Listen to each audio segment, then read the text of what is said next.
14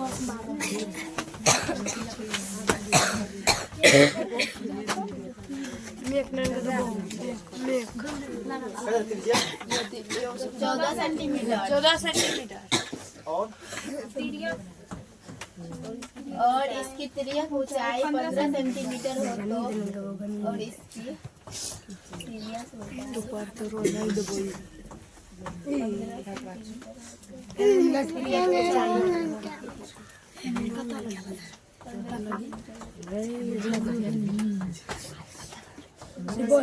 संपूर्ण पृष्ठीय क्षेत्र ज्ञात करें। टंकू का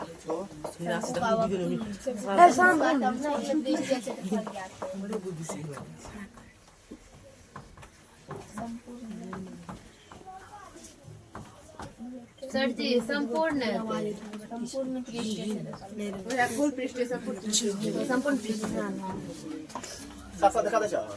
अखन इस वीडियो बनवा लागले से बोलबो कर लागली बंद कर दी ना आज आज मैंने दिखाई तिरछिया कितना 14 से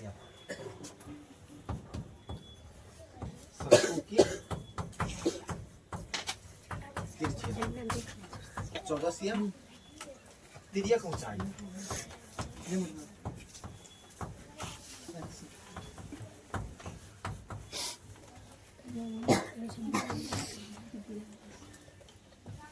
पंद्रह सेंटीमीटर निकालने से कोई जबर का कुल पृष्ठ है ना तो शंकु का कुल पृष्ठीय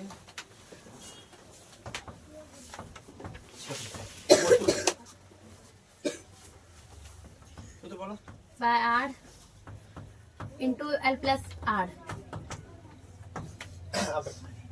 पाई का मान 22/7 8 वैल्यू कितना 14 इंटू एल एल का मान कितना 15 प्लस 14 इसको काटो यहाँ 22/7 गुना 14 गुना 29 कितना 29 तो ये हो जाएगा 7 दूनी 14 तो 22 गुना 2 गुना 29 ये 22 दूनी 44 और 44 गुना 29 44 गुना कितना हुआ 9 चौके 36 और 9 चौके 36 3 39 39 44 दूनी 88 6 9 8 ने 11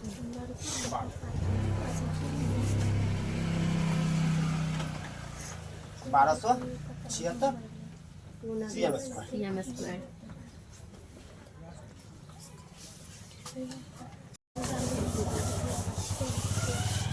तो काटिए ना पूरा अति से मैंने मतलब कि मुझे अटैच करने दिया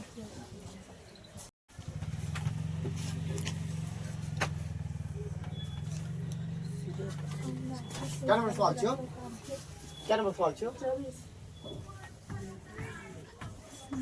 यदि किसी घनाभ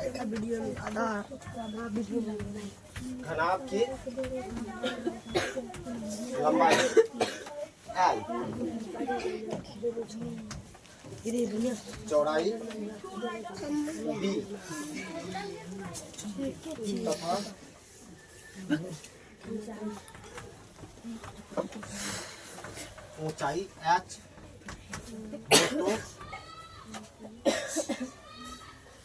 तो घनाभ का आयतन ज्ञात करें घनाभ का नहीं सर ना ऑप्शन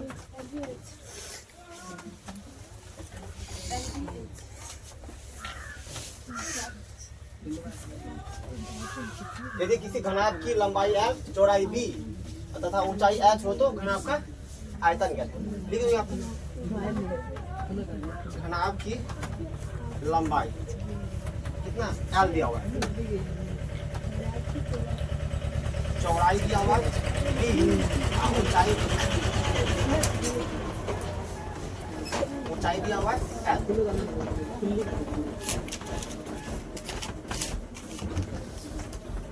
घनाभ का एंगल बराबर सूत्र क्या होता है? LB लंबाई गुना चौड़ाई गुना ऊंचाई। तो यही हो जाएगा इसका आंसर। LBS। देखा, एक शंकु की त्रिज्या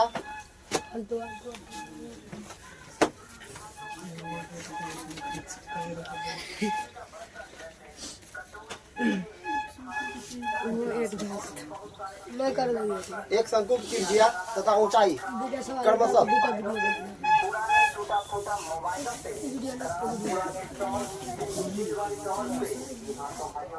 एक शंकु की त्रिज्या तथा ऊंचाई क्रमशः R और H है। R और H है तो इसका आयतन ज्ञात करें। क्या जोड़ सवाल? 25 होते हैं। बोलो सवाल। पहले 24 के लिए एक शंकु की त्रिज्या तथा ऊंचाई त्रिज्या तथा ऊंचाई क्रमशः ऊंचाई क्रमशः R और H है तो इसका आयतन निकाल। R और H है तो इसका आयतन निकाल। और H H हो तो आयतन ज्ञात करें।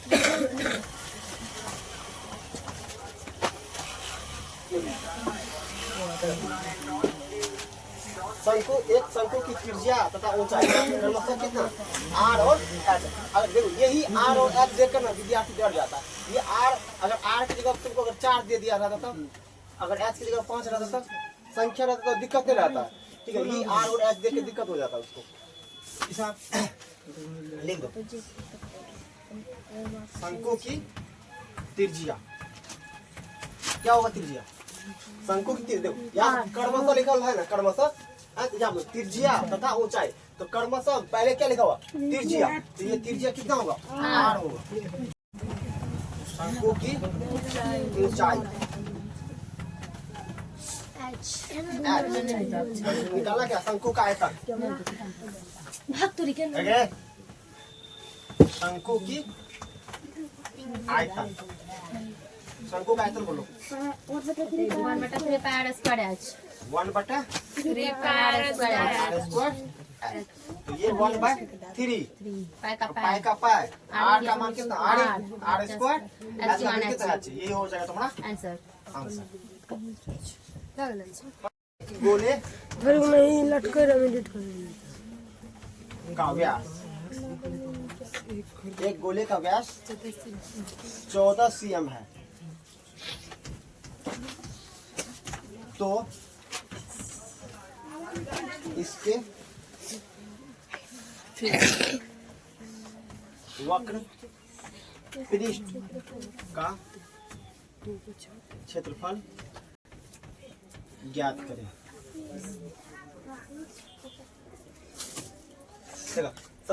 देखो यहाँ एक गोले का व्यास कितना? 14 cm तो इसके वक्र पृष्ठ का क्षेत्रफल ज्ञात करना है। लिख दो यहाँ पे गोले का व्यास 14 सेंटीमीटर। और देखो गोले का वक्र पृष्ठीय क्षेत्रफल वाला सूत्र क्या होता है? 4 पाई स्क्वायर 4 पाई R स्क्वायर। तुमको यहाँ पर D चाहिए नहीं, तुमको क्या चाहिए? R चाहिए। तुमको R निकालना पड़ेगा तो D दिया हुआ है तो R वाला सूत्र होता है D/2। तो ये D का वैल्यू कितना? 14 बटा 2 तो ये हो जाएगा 7 cm। तो इनमें यानी कि R का मान कितना निकला? 7 सेंटीमीटर। अब निकालना है तुमको वक्र पृष्ठ का क्षेत्रफल। वक्र पृष्ठ का क्षेत्रफल सूत्र होता है 4 पाई R स्क्वायर। ये 4 पाई का वैल्यू कितना? 22/7 गुना 7 गुना 7। ये 7 कैंसिल।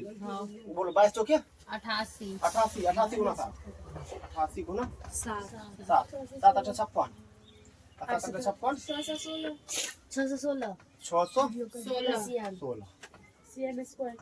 ये वक्र क्षेत्रफल है ना तो ये हो जाएगा 616 cm स्क्वायर। आज कम से कम 70 सवाल खत्म करना है।